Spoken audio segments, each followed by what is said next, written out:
Welcome and Assalamu alaikum. My name is Dr. Ergi. I lecture in Islamic spirituality, and I have here Dr. Omer Atilla Ergi, whose lectures in Islamic theology, but he's also an expert in physics. So I have a question for you today. I've been hearing about Neil deGrasse Tyson, who is an astrophysicist, and he seems to have an argument, and I wanted to get your view on that.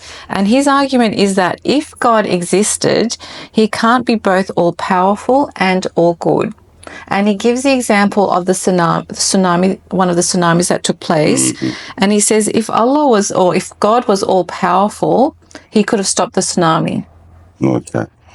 What are your thoughts on this? Okay. Neil deGrasse Tyson is a very famous astrophysicist. He is like a celebrity now. There's a lot of videos on him. And it seems like this argument, Dr. Zuleika, is a common argument by atheists. They all use it. I heard Richard Dawkins, the famous atheist, use it as well. It goes all the way back to atheist philosophers as well. Now, maybe from the first perspective that we should look at it is, I believe this argument is paradoxical for atheists in particular, because it is like saying, a non-existent being either having power or having, compassion, and they are sort of debating that, whereas, from an atheistic perspective, they don't believe in God anyway. So they are actually, they're trying to accuse God of being non-compassionate, whereas they're saying God doesn't exist. So there is a paradox there.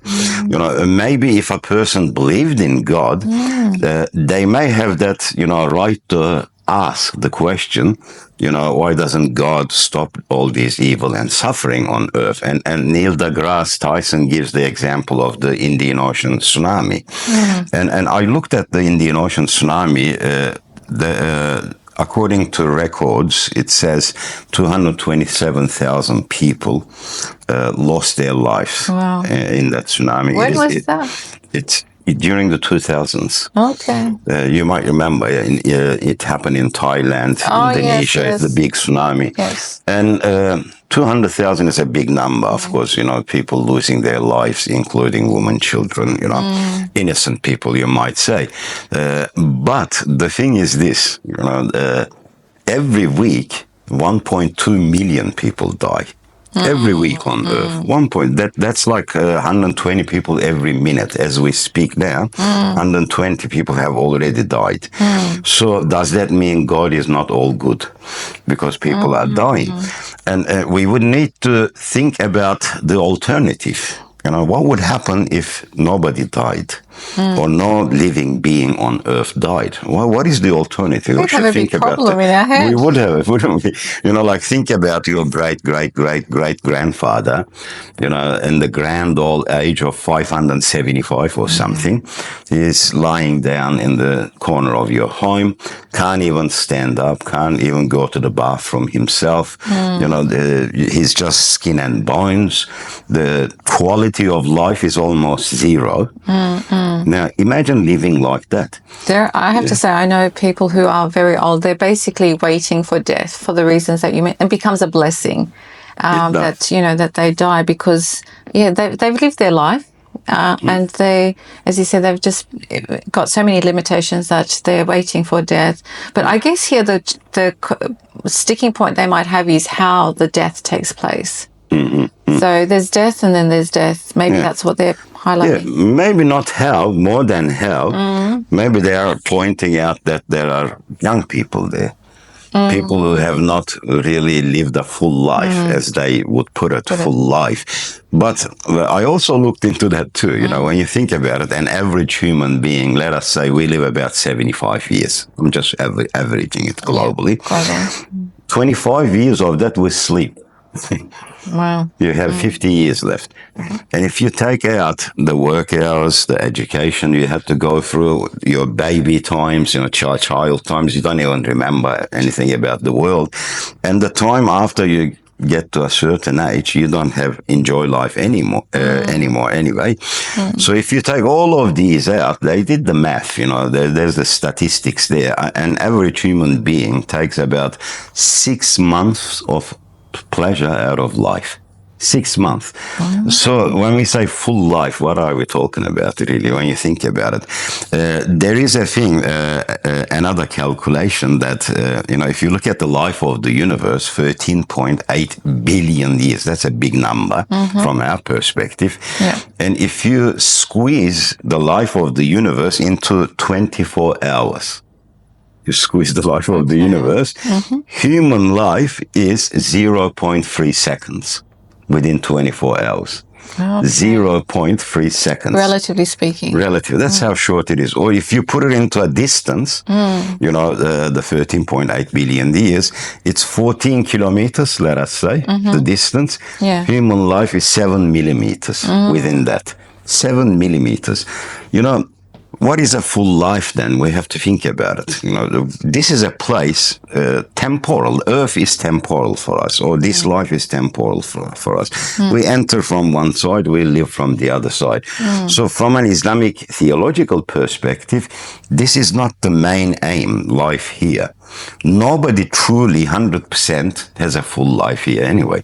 Okay. We are just fleeting. The main objective from our point of view to attain that eternal life. Otherwise, like I said before, we cannot say death is an evil thing, bad thing. In reality, it is a blessing, like you mentioned it as well. It is a blessing because, just when you think about the animals on Earth, if they could not die, what would happen to the ecological balance on Earth? Billions and billions of animals, population growth, Earth will become unlivable. That is a reality. Everything is balanced on Earth, and it happens just the way it should happen. So within this, maybe we should say, it's like a movie. Within this movie, yes, some people are going to have less life, some people are going to have longer life, but at the end of the day, we all die. It's a reality that we cannot escape. So we cannot say death is bad, unless if we say there is no life after death. It all happens here on Earth, then you can argue, is this justice? Is true. God just? Is he compassionate? While, one person lives till about 12 years old, the other one lives till 90, then you would say, is this compassionate? Is this just? But if it was all about this earth, if there is an eternal life, then this is very insignificant. Maybe that's the way we should approach it. But atheists have these arguments they put forward. There's a lot of premises, isn't there? I guess with their thing, with that approach, again, assuming that this is it, this is the only thing that exists. That's why it appears evil, like this life. Whereas, as you said, if you believe in the hereafter, then this is only part of something that's bigger for everyone, whether you die when you're 5, 10, 70, 90. Everything changes then. The whole concept changes. Otherwise, if you look at it from an atheistic perspective, like Neil deGrasse Tyson says, is it fair that 200,000 people died there? That means God is not all good. Hasha, we cannot make a claim like that. Moreover, from an atheistic perspective, according to their view, it's a disaster. It is caused by a tsunami, not by God. That's their perspective. Then why are you blaming God for a natural occurrence? So, as I said, first you have to accept that there is God. Then we can question these things and talk about them. And as I said, this life is temporal. It is fleeting. And from an atheistic view, life has no justice at all then.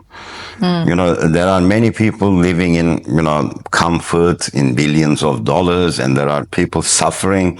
They cannot even find a loaf of bread sometimes. There are people like that. There are people whose lives are cut short by disasters, illnesses. There are other people living till the grand old age of 100 maybe. So if you look at it from that perspective, then there is no justice at all. Then justice must be somewhere else. People commit big crimes. The dictators sometimes kill millions of people, innocent people. Aren't they going to be held accountable? If they are not, then that is problematic when you think about it. But when you have that notion of the day of judgment, where everyone will be held accountable and God is all just, all compassionate, the whole picture changes. You know, you have this relief inside. Yeah. You feel more comfortable. Absolutely. Because also, even the understanding of suffering is different. You know, from an Islamic perspective, we don't see suffering as evil. We see it as a potential of spiritual growth. Like there's a hadith of our Prophet. They asked our Prophet ﷺ, who suffers the most? And he said, the prophets. Yes. They asked, then who? They said, and he said, those closest to Allah. Then who? Then those who closest to Allah. So here you get this, you know, it's a paradigm shift. Suffering isn't about Allah hates you or God doesn't love you, but it's like if he loves you, he's going to test you, and this is an opportunity for spiritual growth or rewards in the hereafter. Yes. So we have a completely different understanding. There's a wisdom there. There's wisdom. There is a famous saying amongst Islamic theologians. They say that God acts through his hikmah in this universe. Hikmah is wisdom, as you know, not through his kudra, which is power. So his power doesn't prevail openly. Because he has created everything in this universe through causality. Everything happens because of cause and effect. There is a chain of causality there. And God acts this way. You know, we don't say, when it rains, for example, we say automatically that there must be clouds up there, rain clouds. For it to rain, God creates the clouds and then it rains. Is it possible for God to make it rain without clouds? Of course it is. But he put everything through causality because, as we said before, we are going through a test in this world. So causality, the chain of causality is not broken. But then how could we, like when the atheists ask, how could we prove that there is a God? Because they say there's no evidence. And some of them come up with really childish arguments. And I see some of them are very famous people. Like I saw a few days ago a video of Richard Dawkins. He's very famous, you know, he's a scientist, but he goes, I don't believe in unicorns either, you know, when they ask him, do you believe in? How do you compare unicorns to God? Who does believe in unicorns? You know, or is there people who, you know, form a society, you know, an institution and call it non-believers in unicorns? Is there such a thing? Do people write books about, you know, unicorns doesn't exist? It's actually quite offensive the way it's put, isn't it? It's a very childish, very flawed argument. Yeah, because there are billions of people who believe in God. In fact, majority of the world believes in God, some sort of a powerful being. But they don't look for that designer. They don't look for that, you know, the creator. And they say, where's the scientific evidence? Some things don't require scientific evidence. That's what they don't realize. Because you are seeing the effect there. And cause needs to be there. You know, when we look at the universe is a contingent place. If it's contingent, then you need a being who is necessarily existent. Because if you look for a cause for the universe, which is also contingent, then you are going to be looking for another cause, another cause. Then we cannot go into infinite regress. Right. You know, all the way. Keeps going, causality. We have to stop somewhere and accept that there is a being who causes everything but does not need to be caused itself. And this being cannot be contingent. So the universe is contingent. It depends on other factors to exist. And maybe I can give one example in regards to this, because analogies help people understand concepts much better. And I would advise, you know, Neil deGrasse Tyson and also Richard Dawkins to take this example. Now, let us say we are sitting in a theater. Okay. There are 100 or 200 people, in the audience. We have the stage in front of us. And the curtains are closed. When the curtains open, we see this... where the thing that, the artist use for painting, canvas. Canvas, Canvas on stage. That's right. Next to the canvas, there's this palette, with different paints in it. Yeah. And we are watching as audience, and there's another curtains behind the palette or behind the canvas. And we see a paintbrush jutting out of the curtains, Right. coming out of the curtains, and it suddenly starts dipping into various paints and starts painting this beautiful, picture on the canvas, something like a Mona Lisa, Yeah. or something from Some Rembrandt. famous, yeah. Very unbelievable painting, and we are watching this happening. That's right. But we don't see the end of the brush. It's behind the curtain. Who is holding it, or if someone is holding it or not, we don't know. Now, from people like Richard Dawkins' perspective, there is no one behind the curtain. No one is holding that brush. The brush is just in the mid-air and making all those pictures and paintings, that beautiful, magnificent paintings. Does that make sense? Would anyone in that audience, out of 100, 200 people, say there's no one behind the curtain? All of us would assume that there must be a great artist behind that curtain, holding that brush and making that painting. We see these paintings everywhere in the universe, in nature, don't we see it everywhere? It's a good point, and I think sometimes we overcomplicate it when, as you said, these arguments are very simple. And Said Nursi, 20th century scholar, he makes these simple analogies as well. It goes, if there's a book, there has to be an author. If there's a needle, there has to be someone who's crafted it. Like even with this pen, none of us would say that it's came from nowhere. We know that it's been designed and it's been put together by somebody, but yet, as you said, with this whole universe, which is functioning immaculately, for us to say it just happened, it sounds so ridiculous when you think of it that way, doesn't it? It does. But they come up with all these counter arguments. Like Richard Dawkins wrote a book called, The Blind Watchmaker. The reason he named that book with that title, about 150 years ago, there was a man called William Paley, English, as I remember, he was a scholar in theology, and he had this argument. It was based on intelligent design, complexity. He says, if you're walking in the park and you come across a piece of stone on the ground, you might, say it might have randomly fell from a high hill and rolled down here.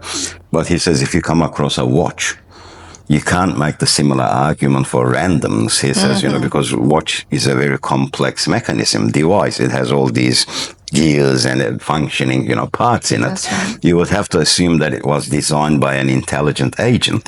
So he uses that for nature, And Richard Dawkins, 150 years later, he writes a book and says, The Blind Watchmaker.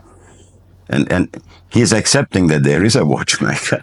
But it says blind, and he is sort of assigning it to nature, because nature is blind, not intelligent. This doesn't work in reality. And so in the argument, he's saying that the watch can be made by a blind person? Is that nature. He's talking about nature, because watch resembles nature, the complexity. We have complexity in nature. So he's saying it's still possible? Yeah. Nature is the designer. But it is a thing, he says it's the blind watchmaker, blind chances, that's what it is, randomness, It does not make sense. The reason for this is, think about an eye, human eye, that can see. Now, for an eye to be designed, whoever designed it, if you're saying nature, blind nature, it had to have knowledge of the concept of seeing. Like, why do we make watches? To tell the time, to keep the time, don't we? Now, the watchmaker has knowledge of the concept of time prior to making a watch, because watches are designed according to that. So nature had to have knowledge of seeing before an eye could be designed. It is not just random process. First there's a dot there which detects light, and then eventually it keeps on getting better, keeps on getting better. There's a direction, there's a purpose there. And then you have this, human eye, like the most perfect cameras. So it just doesn't make sense. Everywhere we look, we see that design. We see that the teleological argument, there's purpose. It's not just design, there's purpose too. Everything has a purpose. Every animal on earth has a purpose. Every plant on earth has a purpose. They help, establish that ecological balance. Except for humans. Isn't that interesting? Except for humans.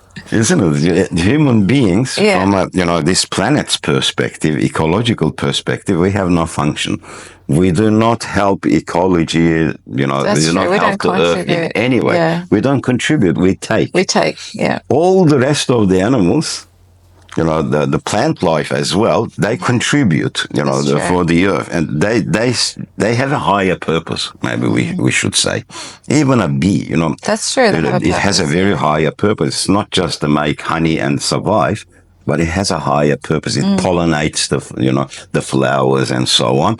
So they establish the ecological balance. But human beings, we give nothing back.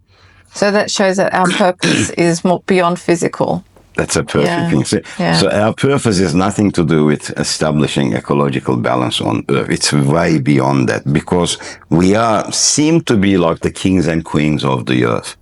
We have control over everything. We dominate the Earth. Yeah. And we are the vicegerents. We are the caliphs on Earth. So even that's mentioned in the Quran. So it shows that we have a higher responsibility. It makes sense, doesn't it? It does. So we do have a higher purpose. Otherwise, if we think of human beings just as heap of molecules, no different to the rest of the animals, it doesn't make sense. Then why has nature given us these unique qualities to ruin itself? It doesn't make sense. So there must be other purpose for us in this world. And I believe that's much higher purpose. As you said, the Quran mentions that very clearly, our purpose. It's to recognize God, acknowledge God, worship God. Yeah. Looking at Neil deGrasse Tyson's argument, and just based on our conversation, it's like they're trying to make sense of a scenario, let's say tsunami, without understanding the bigger picture, without understanding the premises. And that's why I think you started with the point of, they don't even believe in God. So how can you question something that you don't even believe in? Yes. So it's flawed from the beginning. Right from the beginning. It's paradoxical. You're questioning a non-existent being from their perspective of being incompassionate. It just doesn't make sense. Like you said, it is flawed. Their argument is flawed. So in order to question these things, first you have to accept that there is a creator. In reality, there is a creator. When these people say there is no God, even with that argument, they are accepting that there is God without realizing. How's that? Because why would you deny or reject something that doesn't exist anyway? Philosophically, it's not valid. If I came to you, I'll be humorous of it. If I came to you and say, Trapalacostis doesn't exist, you would laugh at me, because there's no such a thing. I just made it up. Why would I make up something and then deny it? It doesn't make sense. So, rejecting God, denying God is not actually saying God doesn't exist. It is actually saying God exists, but I don't accept. That's what it actually means, And I think another element of this, I would say that we're projecting. It's almost like we're not being humble about it as well. Projecting in the sense that we think, if I was God, if I was powerful, and if I had, I would be good like this, or I would have mercy. So since God's not doing that, then therefore he doesn't exist. It's negating and giving ourselves, we're not humble about it, if you understand what I mean. No, I understand. Because, it's like saying he's doing it wrong, astaghfirullah, which is a problem in itself as well, because I guess we should be thinking really, as a human being, I have limitations. I can't, physical especially, I can't even do this, and this. I can't even fly. I can't even, stay for 1 minute without air or something, but yet here I am trying to determine how the universe should be run. It's like someone coming into a big company and saying, you've got it all wrong. The manager doesn't exist. This is how you should do it, when they have no idea, no capacity. Exactly. I think that's a really good point, because that was in the back of my mind as well. It's a good thing you reminded me of that. It is paradoxical. You know, what they're doing, it is paradoxical, because they're trying to standardize God according to their own understanding. Yeah, exactly. Whereas God always existed. How long did humanity exist for? You know, the entire human, societies. If you look at it, they say about 300,000 years. That's what they give Homo sapiens, 300,000 years. And again, if you compare it to the life of the universe, it is like 11:59 p.m.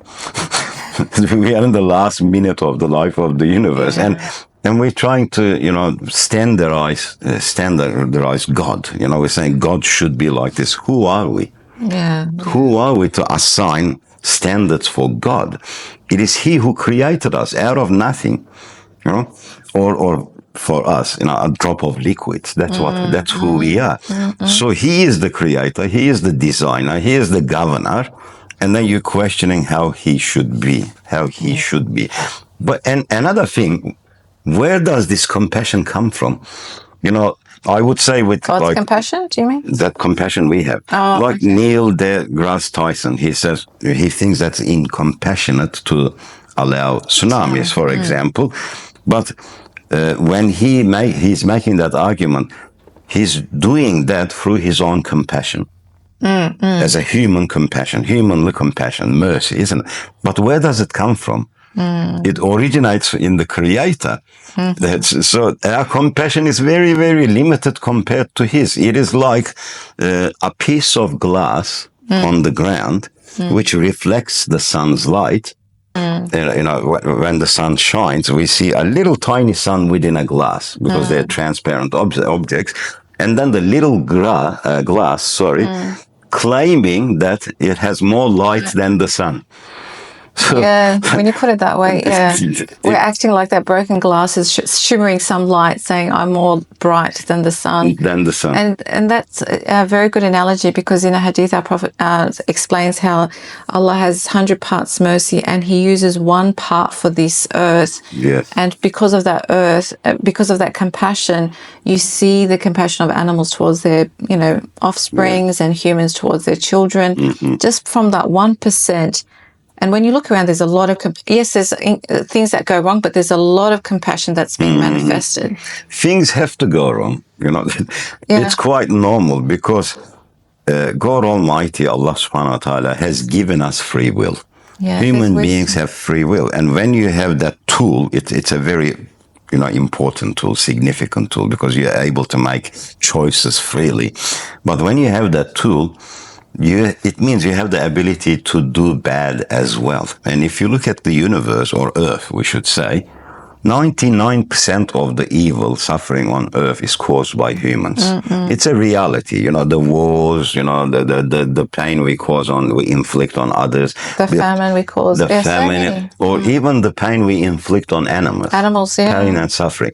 So it is mainly caused by human beings, and that's because of free will.